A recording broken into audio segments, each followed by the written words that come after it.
years, whatever it takes, so you can operate and do what you do with your family and your work and your school. So you're not stressed all the time, and it'll be a temporary thing for us to make sure you have your life back.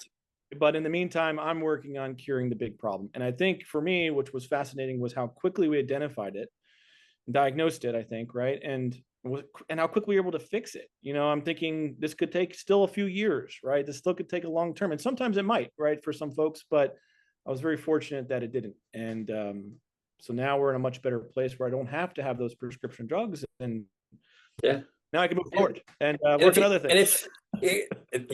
So and other problems we gotta fix, right? Always other issues. There's gonna be some point in your life where you get hives again. It's just I think your immune system is now sensitized and built that way.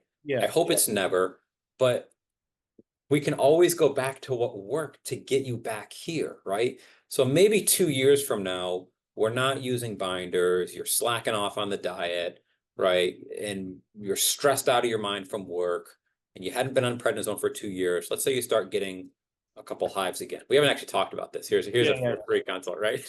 Right. We go back to what worked. We don't be afraid of using the prednisone. We calm everything down and get you better. And that way, the hives are going to be kind of a red flag that you are pushing your body farther than it wants to go. And it's going to let you know. And then you just say, okay, sorry, body. I'll be better. It's okay.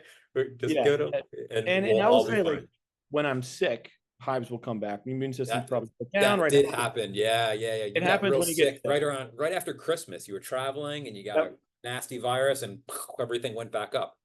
And, we recognize, when I'm sick, that will happen. But I think the one thing now, if it does come back, I don't have to be so worried, right? There is a way that we can get rid of this thing pretty quickly and get me fixed again and go back to the drawing. I don't even think go back to the drawing board. It's just going to happen sporadically every once in a while. It's just funny.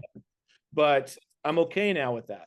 Initially when that, what did happen, I was like, my life. I'm back. It's, next 6 months are terrible. And and we don't need to do that. We can just say, you don't need to do that anymore. So that is the biggest benefit out of all this, I think, for sure. So